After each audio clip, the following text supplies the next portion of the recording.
Good morning. Welcome to Tuesday morning. Thank you to Casey's Security for, he's not sharing, for sponsoring the show this morning and all month long. We certainly appreciate it, you guys. How's the cookie? Yum. Okay, so Smile Cookies went on sale yesterday. I will share with you, I'll buy you your own. Awesome. You all should do this. Okay. Yes. So Smile Cookies went on sale yesterday. They are locally supporting Twinkie Foundation and Arch. And so, buy your Smile Cookies all this week, and all the money from the Smile Cookie goes to local charities. And it's also Alzheimer's Awareness Month. Yes. And Alzheimer's Awareness Day is coming up, and so is their coffee break. So here's my recommendation. If you work in an office, for the rest of this week, go out and buy yourself a whole whack of Smile Cookies, then you're giving to a charity, and then have a coffee break in your office and get the box from Alzheimer's and put it raise some out. cash. And you can raise cash for Alzheimer's while also doing a good deed by buying the cookies, and that money goes to the Twinkie Foundation and to Arch, and you're helping everybody and having a party at your office. Plus, you get coffee, which you drink generally anyway. And these cookies are... And the cookie. Seriously? Oh, and yeah, and the Alzheimer's my Society gosh. has a whole package for you. Yeah, very nice. At your office, it comes with everything, Yeah. table, placemats, and everything. You need. Tim's our rep. Somebody year. decorated this cookie in the wind. It was like, it's like a Jean Chrétien cookie. Yeah. A little bit. A little bit. You know what? I read something this morning that freaked me out. You had heard about this. I'm glad I already ate the cookie. Okay. Yeah. Christina Anstead, Hilary Duff, Okay. Chrissy Teigen, and more celebs are amongst actresses who have eaten their placentas. Yes, I knew that people did that. Animals do it too. I watch donkeys being born, and they do it. There's a difference between a human and an animal. The concept is, isn't it, the sack of placenta contains a ton of nutrients because the baby's been feeding on that, and so you can eat it and it gives you all that protein back into your body. I think that's the scoop. Have you seen a placenta? Well, actually... Why are you eating that? That's- Take a friggin' vitamin. Oh my word, that's so gross. Take a friggin' vitamin. Take That's a an old vitamin, Joan like- Rivers joke. Joan Rivers said when she was born, she was so ugly, the doctor looked at her, looked at the placenta, and said, twins. Mwaha! Right? I'm serious. Like, honestly, one of these actresses had it actually broken down into powder format and put into a capsule. I've heard of them freezing And she it. feels like it's working. What's it doing? I don't know. Does it also help rejuvenate your organs, maybe? Maybe it helps heal your inner... I'm making that stuff up. Maybe it's gross. Seriously. Stick with the Smile Cookies. You know what? What? In 2019, you got to eat your placenta? It's a choice. Apparently, it's a bad choice. Oh my word, it's like I said, take a pill, take a vitamin, get some protein in a shake, get a smoothie mix thing going. Boy, placenta? That was the last thing you read, too. It really got you worked up. Oh. It was just like before we went there. Well, like I said. She starts saying the names out loud. Chrissy Teigen. And I'm like, what about them? They ate their placenta. It's like, seriously? Anyway. As I said, have you seen a placenta? Stop it. Hey, you know what I saw? What do you do? Just saute that up nice with some... Speaking of looking at things that aren't really attractive, I watched Sean Spicer dance. Yes. Dancing with the Stars. Sean Spicer. I was curious. I don't watch Here's that show. Here's the saddest part. As much as I want to dislike the guy, he wasn't the worst dancer on the show. Oh. He was not a good dancer. His outfit was ridiculous. I mean, they made him look like a clown in the way they dressed him. And he let them. And he did. Gee, I wonder why. But there he is. Like, seriously? Yeah, he's looking... Your credibility, buddy, just went out the door. There's a moment he's where looking like a bit of an Irish pinata, isn't right? he? And you got to just at some point say, okay, how much do I need people to talk about me? But he wasn't the Lamar Odom, who was at one time married to a Kardashian. Yeah, Chloe. Yeah. He is Had a 6 baby foot with her. 10. Oy. And he had to dance with poor Peter Murgatroyd. Heavens to Murgatroyd. 6 foot 10. 6 foot 10. Anyway, He was really awful. Oh, was he? Yeah. Well, imagine trying to coordinate all that leg and arm. Well, right? Basketball, right? LA Lakers. Yes, yeah. No, there's Sean Spicer again. See, Yeah. he moved a little bit. But But no, you this know Lamar what? It's Odom. about his personality too, though. I guess somebody asked Lamar Odom if he had gotten any advice, because Kim Kardashian had been on Dancing with the Stars, and so has Rob Kardashian.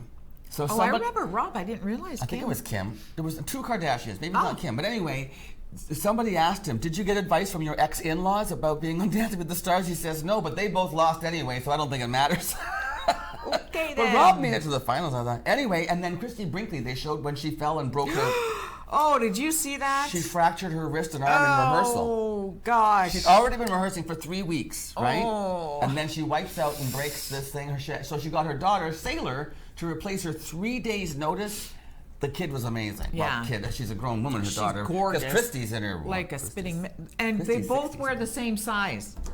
Okay, that's... A costume. That's... Yeah. Christy looks amazing. I'm gonna Anyway, she punch was her in there the with her head. cast and everything. So there's a scandal, though, because that lady, Wendy Williams, who has that talk show... The loudmouth? Her season premiere was on Monday, and on her show, she said that she thinks that the whole thing was faked, that Christy Brinkley staged the whole thing because she said she's a star. We all know who she is. Her daughter, though, is up-and-coming model, swimsuit, Sports Illustrated.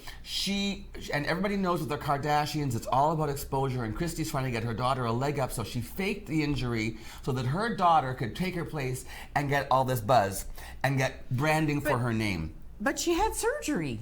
So then I guess somebody goes to Christy Brinkley and says, did you hear what Wendy Williams said in her show? And Christy said no. And then when she found out, she said, I know Wendy Williams.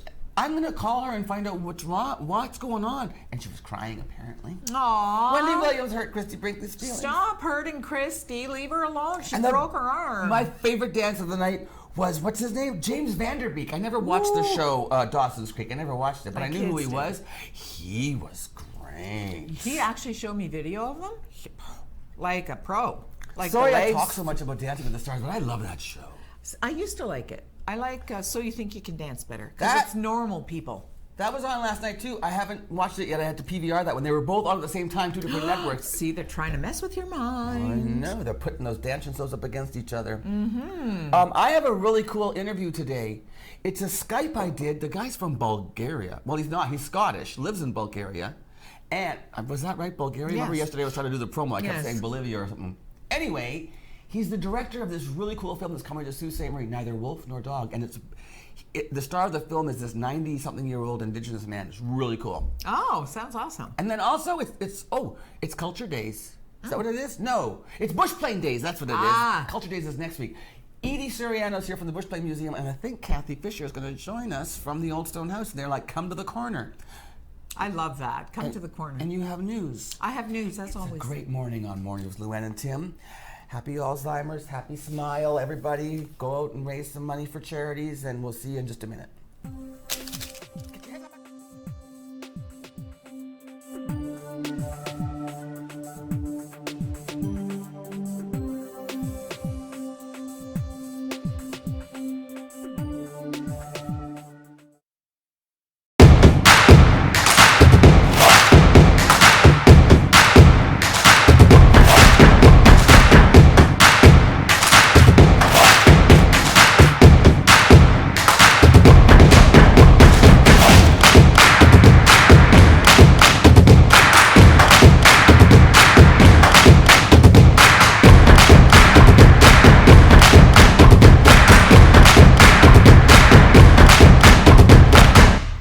At 4:45, discover all kinds of treasures and never pay more than $5. Inventory is restocked every Saturday, and you can find anything from electronics to household items, toys, and much, much more.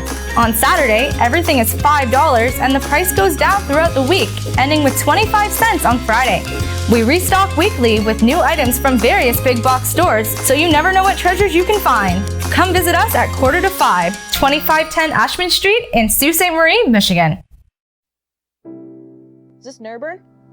My grandpa wants to talk to you. It's important. He's old. Dan? That's Nurburn, the guy you phoned? What are you doing? When white people won, it was a victory. When we won, it was a massacre. When they thought for freedom, it was a revolution. And when we fought for freedom, it was an uprising. Did you write these, Dan? I got lots more. I want you to fix them. Make a book. We were placed here to learn the teachings of the land. And the land. Neither Wolf Nor Dog will be screening in Sault Ste. Marie, and joining me now via Zoom from Bulgaria is the film's director, the filmmaker Stephen Lewis Simpson. Welcome, Stephen. Thanks for having me. Well, thank you for joining us all the way from, this is the first, I've never spoken to anybody from Bulgaria before, but you're originally from Scotland, yes? Correct. Okay, now your story is quite interesting. You started off as a stockbroker in Scotland, is that right?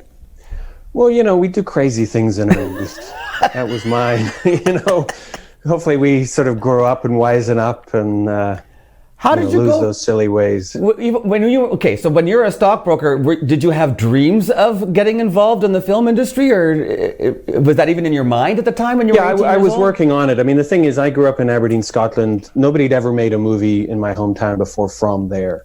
And so it was a very distant thing. And, you know, I didn't want to work in the industry. I wanted to make movies. So I set up a filmmaking group.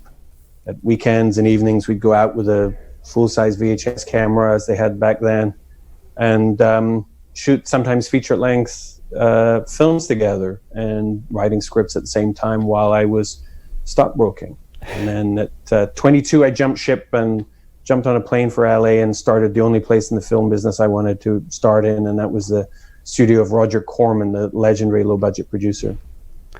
And so then under Roger's wing, you did what? You have a couple of, your first documentary was, is it Timor? Is that how you say it? Well, that was my first documentary, but before that, I was only in LA for half a year, and then I flew back to Scotland and shot my first feature there, which was called Ties. And some of the crew actually came over from LA and were Corman people. And so that was the first one. And then Timor came a handful of years later. Timor. All right. See, now I've learned how to say that, which is actually, Timor is actually in Indonesia? Yeah. It was shot on West Timor. Now, you talked about Ties. Edinburgh Film Festival is where it premiered, right? Correct, yes. And best film at the Cherbourg Film Festival? It was. I was 24 at the time. That was the first time I ever got drunk. First, I didn't start drinking until I was 24, and it was film festivals that ruined it for me. And, you know, I won the main award, and so when they opened the champagne, I was the first in line. And I thought, well, I can't be rude and turn this down. And a few glasses later, I was flying. So you must have realized then, 2 years after you'd made the move to LA, here you are winning awards at film festivals. You must have known then, okay, I'm doing the right thing. This was the right choice for me, right? Oh yeah, I mean, the moment I moved into film, it was no question that's my life's journey. Okay, now let's talk about Neither Wolf Nor Dog and how this all began for you. Your interest, first of all, in Wounded Knee. A museum in Scotland, is that where it sort of began for you? Well, I had been developing a screenplay that part of the story dealt with this Paiute prophet called Wovoka, who created the ghost dance movement of 1890, and it spread like wildfire throughout the United States, directly led to the killing of Sitting Bull and the Wounded Knee massacre. And so that was sort of my introduction, becoming fascinated by it. And I knew at one point I would make a pilgrimage out to Wounded Knee, but then I stumbled on this story that there was a ghost shirt which had been taken from the massacre that had been sitting in this museum in Glasgow ever since. And delegation of Lakota had come over, asked for it to be repatriated, and just from that moment, I knew I was going to follow it out. Went out there a bit in advance, and on my third hour on the reservation, I'd already met some incredible people, but I found myself at the house of Russell Means, who was arguably the most famous American Indian activist of the 20th century, and he asked me to film 3 days of political meetings, and from then on in, I was sucked into the heart of what was going on there, and he became a very dear friend of mine. Whoa. Okay. So now you're from Russell. Then you made the contacts in Lakota County to actually film there, or what? I mean, how is it that a white guy from Scotland ends up filming in the heart of Lakota County? Well, I mean, the thing is, Lakota country is very friendly, and the hospitality I've had there has been extraordinary over the years. So, you know, I became close to Russell, but many other people there, and it just sort of built from there. And then I decided to do this fiction movie there, Rasbaum, which I'd written for Scotland, but decided to shoot there. And, you know, the tribal president literally gave me a letter basically saying I had carte blanche on the res. Wow. And the support I got from the communities was just wonderful. And people really enjoyed the movie, and which helped as well. And so, you know, just my relationships there over the years just continue to blossom. Now, casting-wise, the lead role is he was 93 when you auditioned him. Is that right? Dave Baldeagle, is that his name? Yeah, a mere 93, and then 95 when we shot. And you know, there were 2 very tense years trying to pull the whole thing together, because if for any reason, you know, I mean, while you're trying to raise money and make all the logistical things together, if anything happened to him, I was just prepared to walk away from it all, because without him, it would have just made no sense. There was just nobody else that could have pulled off that role. I was complimenting you on the cinematography, and you said it wasn't hard to do to make it look as beautiful as it looks, considering what you had to work with as far as the scenery and the face. Absolutely. And, you know, I mean, You said he was one of the most beautiful faces you've ever filmed. Never will photograph a more beautiful face, that's for sure. And, but just also anything he did, you know, he just could look at an actor and say anything, and it was extraordinary. But we took that a lot further through filming as well. So the novel, who wrote the novel? Did Kent write the novel? Yeah, Kent Nurburn. And it was sort of based around a lot of experiences that he'd had, but he was trying to think, how do I distill this down into something that can really engage an audience? So he comes up with this sort of fictional road trip to... So yeah, can you give us a Cole's Notes then, if you don't mind, give us a Cole's Notes on the plot of the film and... Yeah, this author gets a call out of the blue to drive across the country and meet this Lakota elder who wants him to distill down into a book his thoughts and worldview. But instead of it sort of being a kind of academic thing, the elder's best friend decides to suck them both into a road trip through the heart of the elder's world. So he experiences everything firsthand and gets challenged by his own preconceptions along the way. And the way that you're releasing this film is very interesting. It's already is over 200 different releases across the U.S. and Canada so far. Is that correct? Yeah, well, that's 200 sort of full-run cinemas. It's actually, you know, that's not counting events like the ones we were doing there. I mean, if we're including those sorts of things, we're at about 450 to 500 venues in North America, and I've also released it into British cinemas. It's doing quite well there at the moment, and in Bulgaria as well. Sorry? In Bulgaria as well. Oh yeah, we put it in cinemas in Bulgaria, and it did as well as a lot of the main award-winning films in the world. And now this is what you pointed out to me in our talk before we went to record the interview. You were saying about how it's actually sort of outdoing some of the other bigger budget films. Yes. Yeah, I mean, one of our very first cinemas was a 10-screen multiplex. We were the top-performing film that week, beat 9 Hollywood films. They would have been the 9 top-performing films in the country that week. You know, we ended up there having 1,600 admissions in a town of 15,000 people. Whoa. When we opened in Minneapolis, in our opening week, we had more admissions than the film with a top-screen average in the entire United States that week. Amazing. Which was, you know, New York theater from the same chain. It's a lot of extra work to release a film this way, though, to go through smaller venues. I mean, but it pays off, obviously, right? It does. I mean, we play some bigger cities as well, but it's much harder to bring an audience in. You know, communities in smaller towns are extraordinary in spreading the word, and they're extraordinary in supporting something that comes to town. But also I think there's a secondary factor with this film, which is, you know, people in smaller towns are typically living closer to nature, especially a lot of the places we've done extremely well in, like Montana and Wyoming and Washington State, that sort of thing. So I think that there's a greater understanding of our film, because our film is very much about living around nature and nature being a dominant force. But also, it's a very popular film with an older audience. Let's face it, they're young compared to our star, but I think it's something that appeals to them in a way an old Hollywood film would. It's a film that makes them laugh and cry and makes them feel like they've been on a remarkable journey. And Hollywood's kind of forgotten how to do that in the age of comic book blockbusters. And I think so old people have been pouring in to see it. And it's been really fantastic. You did mention, you talk about Hollywood, and we talked earlier again about how the Hollywood treatment probably wasn't going to do this film justice, do the novel justice or the story justice. True? I mean, I think, yeah, go ahead. Well, I mean, I inherited a script that had been developed before by an established Hollywood director-producer. And, if anything, you could sort of say there's some parallels in my narrative with, for example, Green Book, which just won the Best Picture Oscar. Road trips, white guys' eyes being opened to the reality of a different race living in the U.S. And in the script I inherited, there were certainly some of those sort of very kind of standardized elements that you would expect, trying to push the sort of cultural aspects to the fore in kind of sometimes like a scenic way. Let's go to a powwow, let's go to a whatever. And so the first thing I did was strip all that out. It was just too Hollywood. Right. And, this had to be more also in the realm of the elder. It's the elder's film primarily.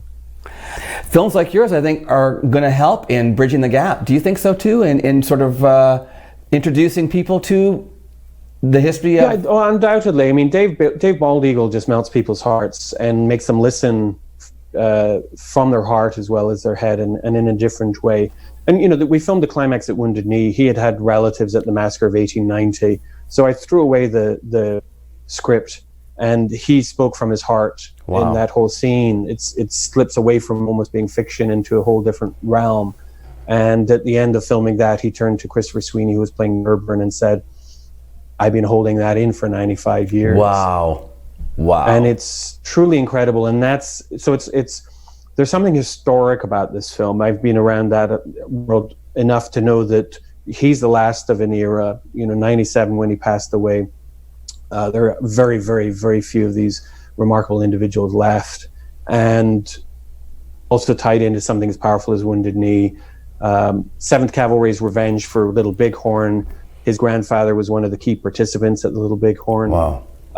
He was just tied to this, and so many things aligned in this film, so he could have this moment on screen. So thank you again to Stephen Lewis Simpson for joining us for this interview to promote Neither Wolf Nor Dog, which screens here in Sault Ste. Marie at the Sault Community Theatre Centre on September the 18th and 19th at 7 p.m. Tickets are available online at saultctc.ca. That's SAULT, saultctc.ca. Or you can go to the Station Mall box office and get your tickets, Neither Wolf Nor Dog. We'll be back right after this on Mornings with Luann and Tim. I told him not to trust a white man. A lot of ways to see, Nurburn. Don't hurt him. Grandpa's fighting for the old ways. The only way he knows how. I just don't understand why me, Dan. I don't feel worthy. The world is not an accident. We don't always choose our parts. If you're too small or too weak, it is too late.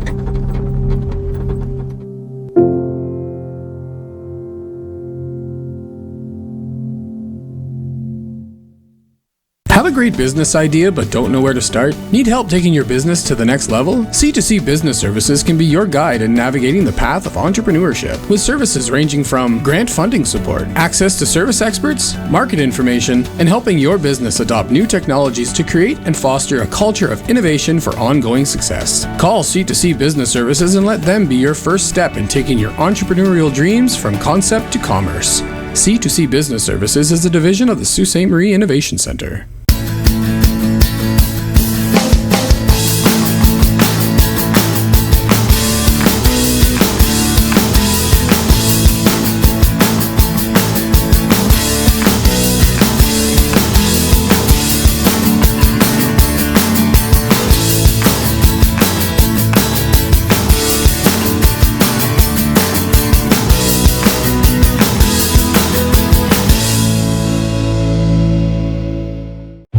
whatever it takes. Stopping and nothing, I'm up in your face. Shaking it off, no matter the cost. I'm feeling the wind, I'm taking it all. I'm paving the way with the sweat and the blood. I'm at the top, I'm rising above. I want the gold, give me the rush. Queen Midas, I got the touch. I'm pushing, I'm pushing, I'm pushing. I'm pushing, I'm pushing, I'm pushing. I'm pushing, I'm pushing, I'm pushing. I'm pushing, I'm pushing, I'm pushing. I'm pushing, I'm pushing, I'm pushing.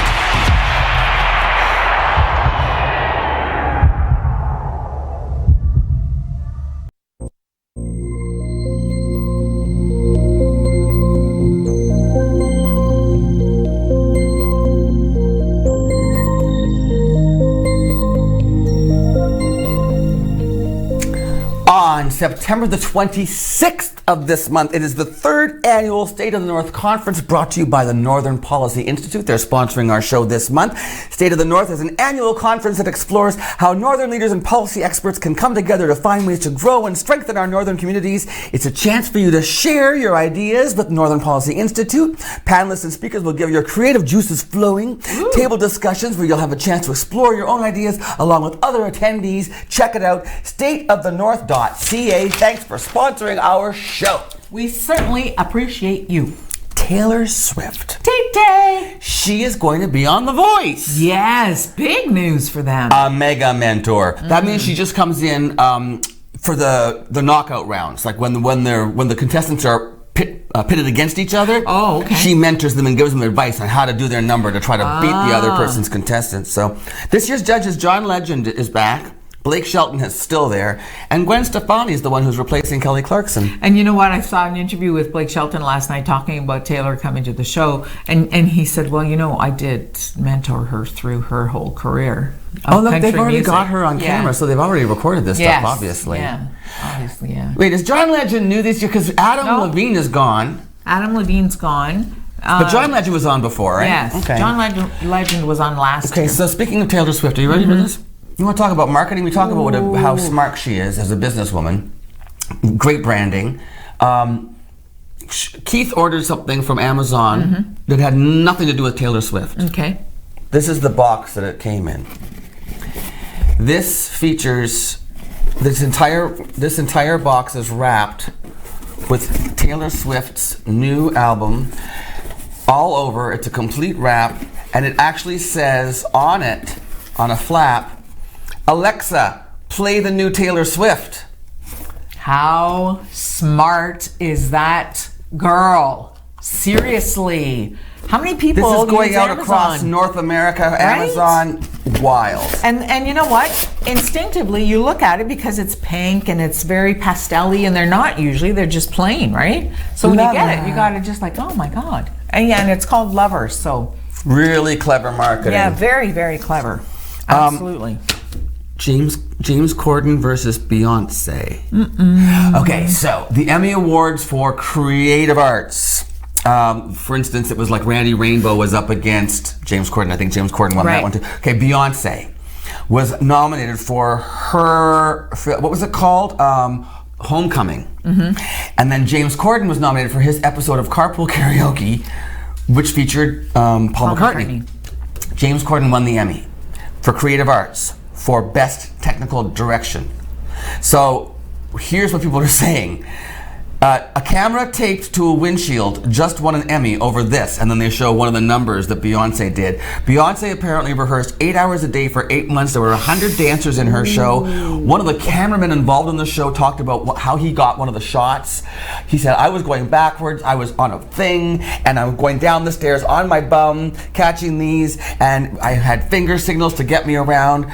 He said technically it was a nightmare, and that James Corden would win for having a camera taped to a windshield. A little bit of bad blood going on there. Sour grapes a little bit. Yeah, just a little bit. Says it's a little bit misogynistic. Yes, I don't know, and racist, somebody called it. I don't think that's true. No, I think that's a bit much, but. Anyway. We want you to stay tuned, lots more show ahead. But first, we're going to take a look at the news right after this break.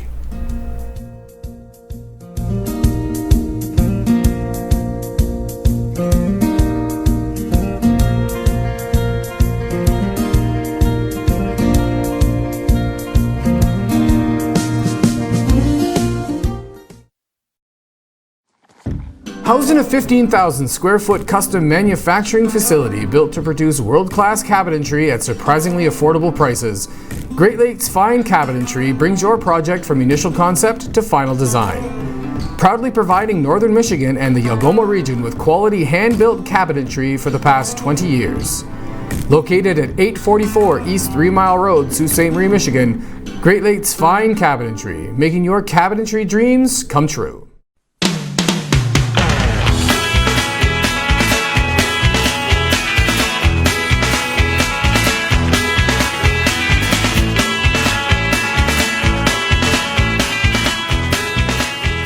With over 45 years of experience, All Ontario Well Drilling offers hydrofracking and all well drilling services.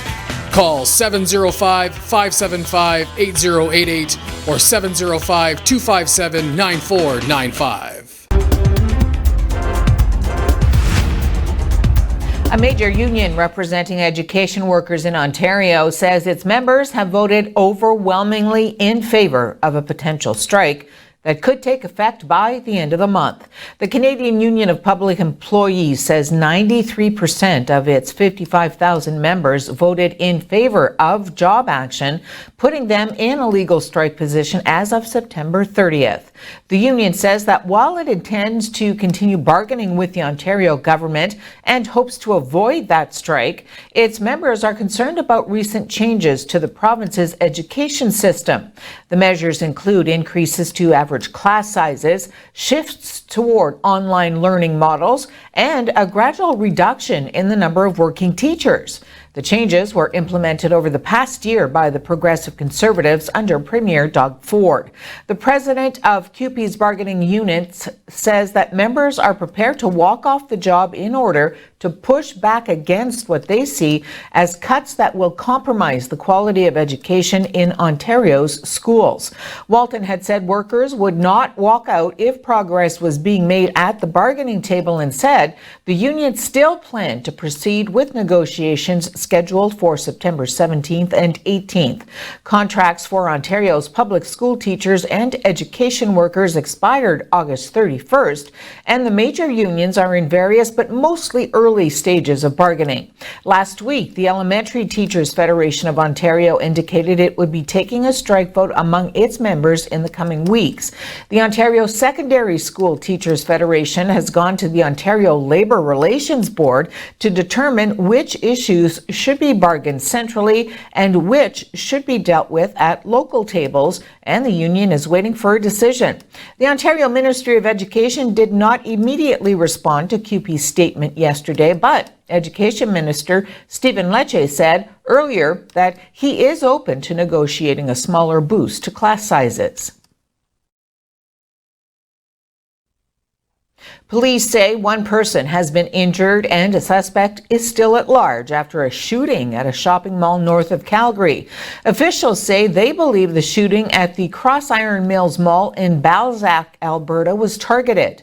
Police and RCMP received reports of a shooting at about 7:11 last evening. According to paramedics, one injured male was taken to hospital. The shooter is a Caucasian male. That's according to police.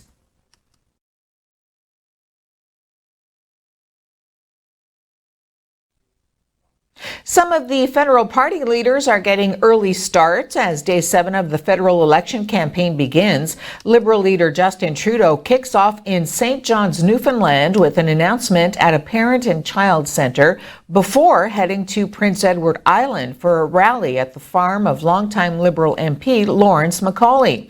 At the same time, NDP leader Jagmeet Singh is due at a non-profit housing complex in Ottawa for an announcement with a candidate, Emily Taman, who's hoping to take a downtown seat away from the Liberals' Catherine McKenna.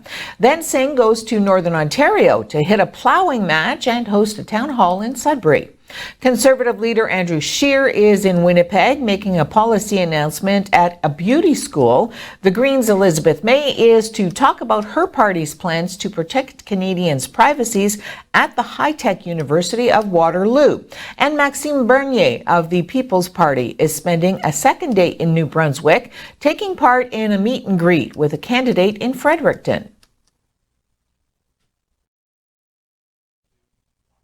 Unifor President Jerry Diaz said the massive employee strike that hit General Motors in the U.S. yesterday could migrate to Canada next year if trust is not restored. The union head pointed to plant cutbacks and closures on both sides of the border following pledges to maintain operations, and cited a credibility problem. You would think with great wealth would come incredible loyalty. That just hasn't happened, Diaz said, highlighting GM's $12.7 billion U.S. in net profits over the past 18 months. A strike may very well sprout at Canadian plants in 2020, he said. A collective agreement between Unifor and the auto giant is set to expire in September of 2020.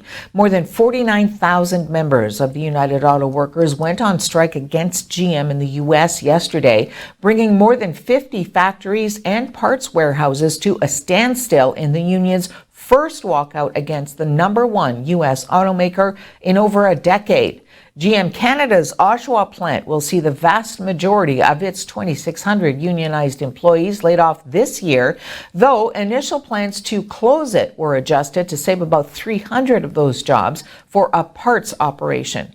Economic Development Minister Vic Fedeli said the Ontario government is in dialogue with GM Canada about the American strike and is monitoring the situation closely.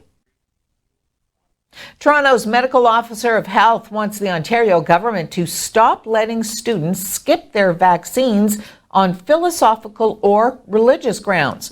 The tougher stance is among several recommendations Toronto Public Health proposes in a strategy to boost immunization rates among school-aged kids.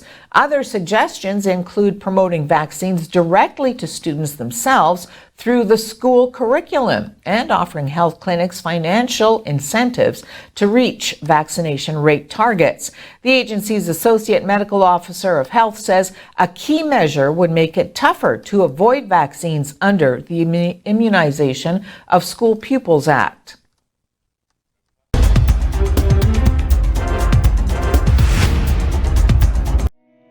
Past year we've been celebrating our 65th anniversary, dating back to services originating in our community in 1954, which is quite some time ago. It's been a great opportunity this past year to recognize the pioneers, the stakeholders that worked tirelessly to create what we are today. I'm grateful for everything that the families 65 years ago and the people that assembled the organization have done in order for us to achieve the success that we're experiencing 65 years later. Maitland Ford is a family-owned dealership that's been around with the Ford franchise since 1984. What I love about my Ford, I love the technology. I love the way it rides, I love the way the seats hug me, and I love the control I have right at the steering wheel. When they say that it's a true family atmosphere, it is 100%. They've been in business for close to 50 years. Employee pricing is back. That means you pay what we pay for a Ford SUV, F-150, Ranger, or Mustang. You pay what we pay. Absolutely. Who's home? Dad's home. And what's he got? Mouth-watering Little Caesars. Download Fido. Dinner? Consider it served. Little Caesars Ultimate Supreme Box Set. A 5-topping deep dish pizza with delicious Italian cheese bread. And I got it for $12. It's Little Caesars and a whole lot of tasty. Hot and ready.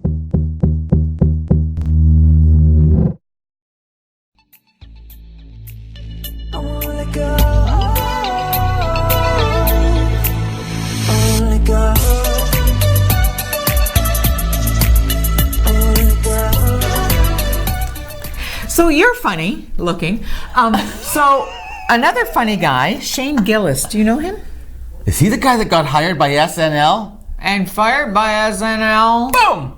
Man, he was there for a minute. Mm-hmm. Apparently, they found out that there were some clips that were released of him using very egregious, nasty, racial language. And I read some of the comments that he used. I mean, I know you're a comedian and there's no license there, but He was talking about Asian people, and he was not being flattering whatsoever, using every slang word that you could even possibly imagine. And when he was fired after 4 minutes, he said, I kind of get it. Yeah. He said, listen, I'm a comedian who was good enough to get hired by SNL. That you'll never take that away from me. But I understand why they took it away from me. He said, because, yeah, I said some things. And, and he said, you know what? And the bottom line is, I was always more of a Mad TV kind of guy than an SNL kind of guy. Was that a slam? I don't know that it was a slam. It was just that his humor was not mainstream. Was very edgy. Off the beaten path kind of thing. But having said all that, I wonder if he's thinking now. But it's happening to so many people. Right. Whether they're comedians or politicians or celebrities, or everybody has something in the past that they've said or done that they regret. Yeah. So you got, I mean, who was the other one? Was it Chris Rock? Didn't he get in trouble for things that he said about LGBTQ? No, you're thinking of the short guy who just had back surgery. Oh yeah, comedian. Is his name Chris too? Rock. Anyway, so it's happening a lot that people's remarks or the humor or things they've said come back to bite them in the behind. And you know what? You got to be careful. But seriously, one of the really strange things was who got hired for SNL at the same time as this guy? A gay Asian man. And then this guy that they hired, this James Gillis guy, is found out for saying nasty things about Asians and LGBTQ people. Yes. So very nasty. He's the one that's gone, and the gay Asian survived. And he not only says things, he actually begins to imitate. So you know what? It's I don't know. Want to say hi to Michelle this morning? Hi. From Indiana. Michelle, her maiden name was McDonald. Anybody remember her? And Debbie Court's watching too. Debbie, good morning. And I see Billy, and I see Mary, and then they never said Luann. Never said Luann, ever, ever. They never said Michaela either. Or Mary Lynn. My sisters were very bitter about that whole thing. Was that Romper Room? Yeah, Romper Room. Yeah. Now talk about prejudice. Imagine this. You never heard the lady from Romper Room and say, and now I see Lakeisha. Hey, okay. We're gonna come back. We're gonna come back now. Not right now. After this. And she won't be here. But I like to call her Bushplane Edie. Edie Suriana from the Bushplane and Old Stone Kathy. Kathy Fisher from the Old Stone House. Well, it's more than that. It's the Erminger Clerg National Historic Site. Anyway, they've got, come to the corner and stay tuned. You know what? So many good reasons to go to that corner of the city. There's nothing to do with Sault Ste. Marie. We're putting that to bed right now, ladies and gentlemen. Stay tuned and find out what you're doing this weekend. We'll be right back.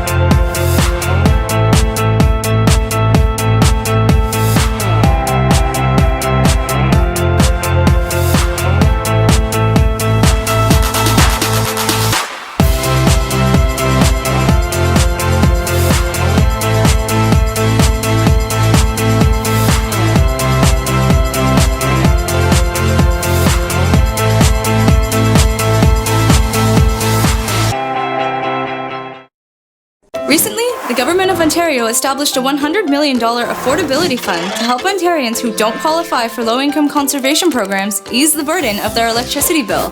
Whether you rent or own your home, as long as you pay your electric bill, you could qualify. There are 3 levels of support available.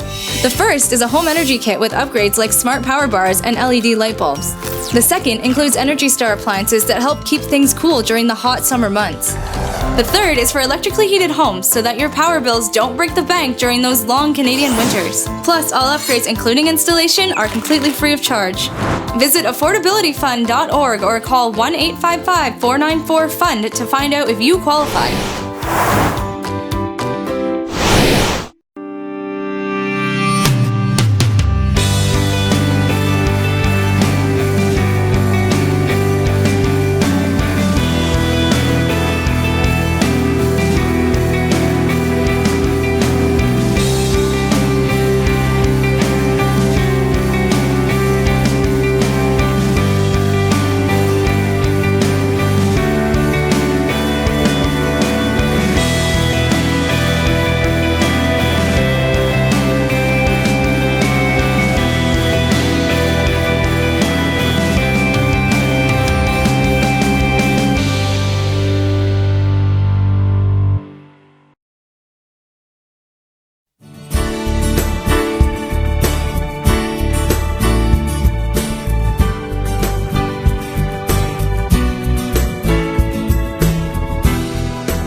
You're guaranteed a great fun time when you hang out with Edie Suriano and Kathy Fisher. Welcome back to the show, ladies. Thank you.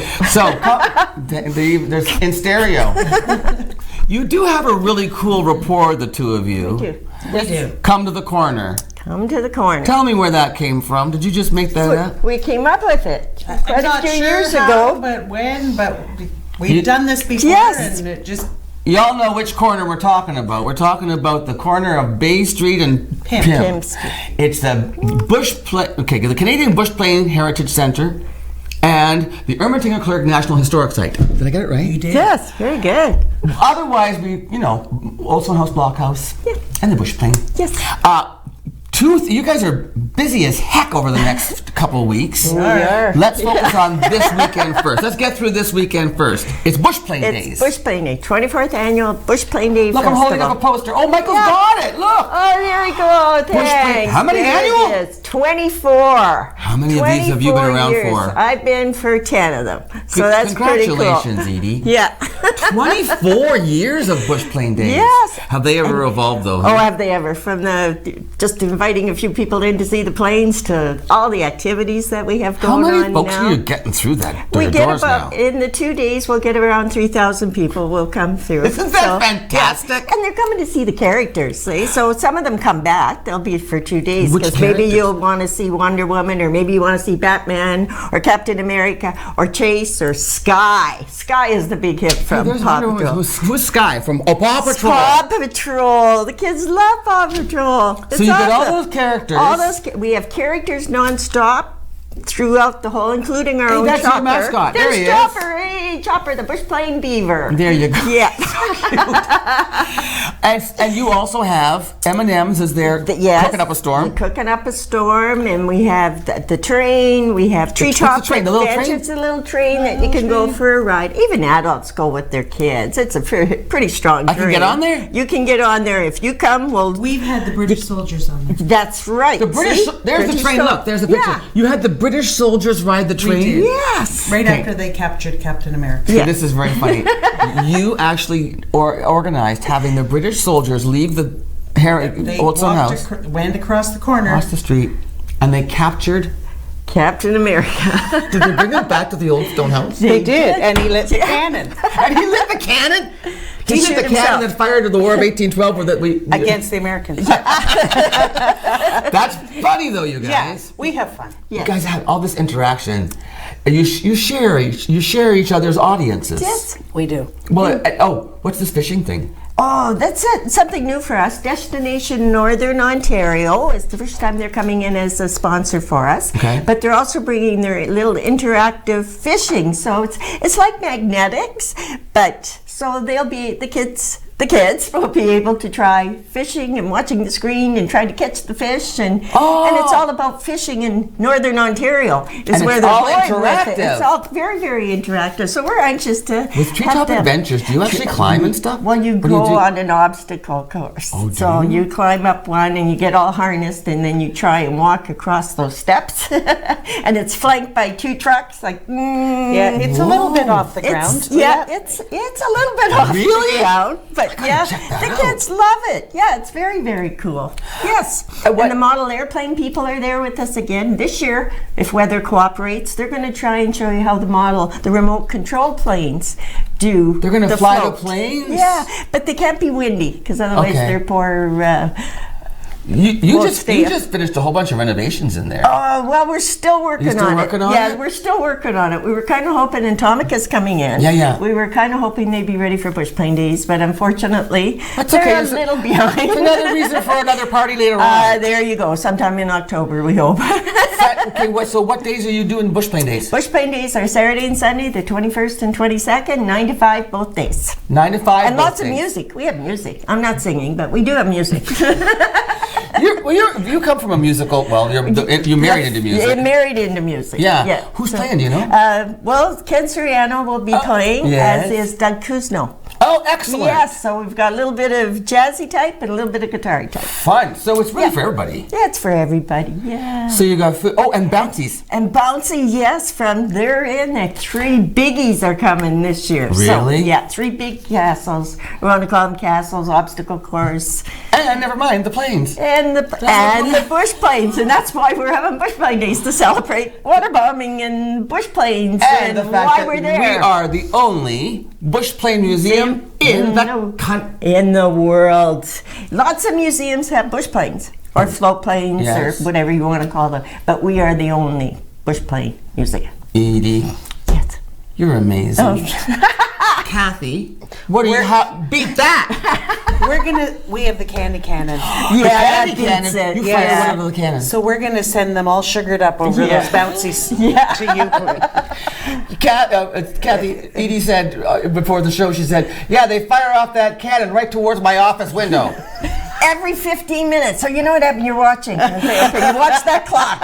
Okay, it's going to go. And as soon as you look down, boom! It's like Mary Poppins, right? Like you have to batter down the hatches because they're going to shoot that cannon again. Is it 1 day or 2? What are you? Well, we're 4 days, only because Thursday, Friday, we bring in 800 students a day. Because the school boards. War of 1812 meets grade 7 curriculum. Oh! So the school buses, watch for school buses on those 2 days. And interactive for the kids to come there and learn about the War of 1812, right there where soldiers, it all happened. Voyageurs, they'll learn about Indigenous, Métis. Yeah.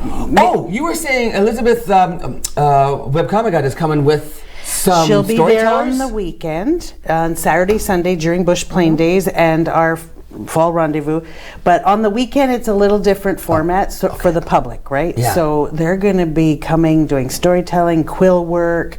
We have the Healing Lodge singers. No kidding. So ours is all based on that era and everything that went on in Sault Ste. Marie, and because the fur trade was based on the beaver felt, beaver tails. You're going to have beaver tails on site. Beaver tails will be on site. So. Yum. Yeah. Yum.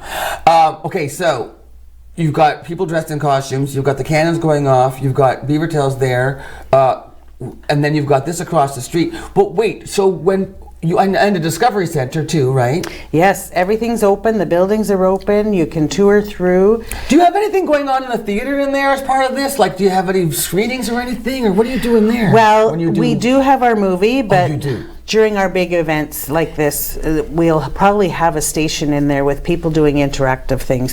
So we're hoping that the Métis group will be in there doing dancing.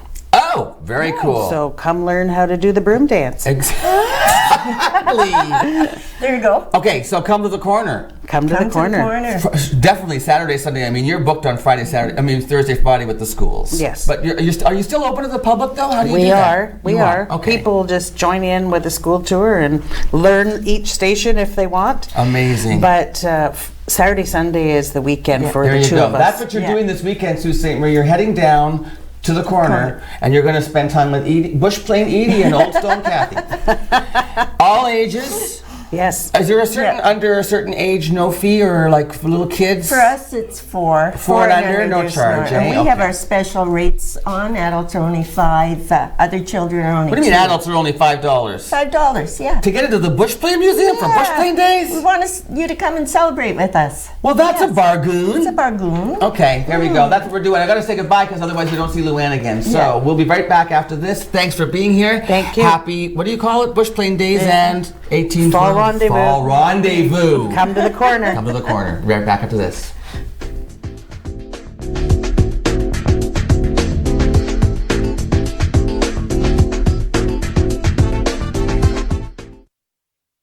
When you support the Restore, it helps Habitat for Humanity build affordable housing for families. How does this work? New and gently used goods are donated to the Restore. The sale of these goods generate funds for building homes. For every $1 spent at the Restore, there is a $4 return on investment within our community. For example, Habitat homeowners have better educational outlook, increased employment stability, improved health, and reduction in the use of social services. Every donation and every dollar we receive through the Restore helps build sustainable housing for future homeowners. Everyone needs a foundation to build a future. To find out more and how you can help, drop by the Restore at 32 White Oak Drive or go to habitatsioux.ca. As a nation, Canada has participated in all of the major world conflicts. In the Sioux area alone, over 10,000 men and women have enlisted in the Canadian Armed Forces. The Veterans Commemorative Monument aims to cement the legacy of the Canadian Armed Forces in stone. It will highlight the bravery, strength, courage, and sacrifice of our servicemen and women. In times of need, they volunteered to serve us. Now it is our time to thank and recognize their sacrifice. You can help honor our men and women of service by donating today to help construct this special, one-of-a-kind monument. Visit thosewhoserve.ca to find out how to donate and more.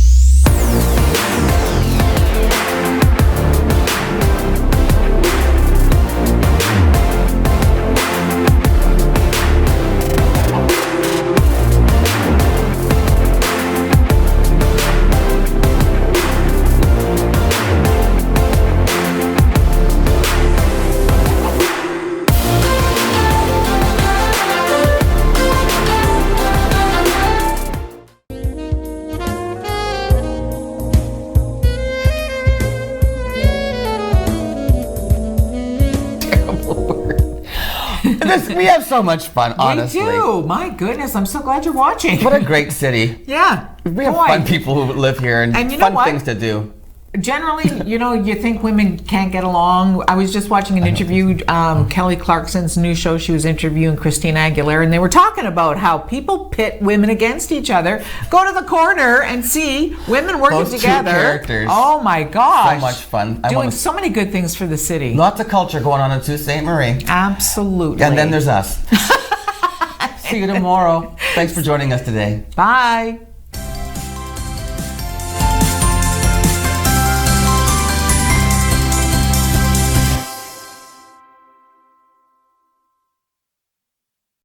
Since 1899, the Machine Shop has been a unique space for innovation and creativity. Once a leading pulp and paper company, the Machine Shop was built by Francis H. Clerg, which later became part of St. Mary's Paper in 1984.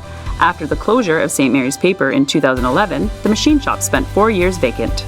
In 2015, the Machine Shop reopened their doors to the community for the first time. From weddings to galas to concerts and festivals, the one-of-a-kind venue has something for everyone. We are proud to work with the community and local nonprofits to host major events such as Festival of Trees, Pearls and Plaid, an evening at Hogwarts, and more. While you're here, wind down at the Mill Steakhouse and Wine Bar for a quiet dining experience, or watch a game and try a wood fire oven pizza and local draft at the Boiler Room. Don't forget to save room for house-made gelato and baked goods at the Gelato Mill. For more information on the Machine Shop events, history, and restaurants, visit machineshopinc.ca. 3 great places, 1 historic venue.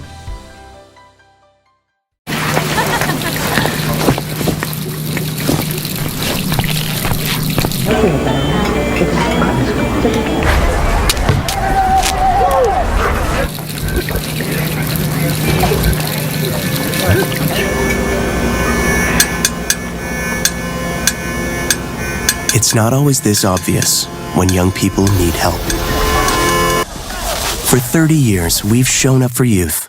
With your donation, you can too.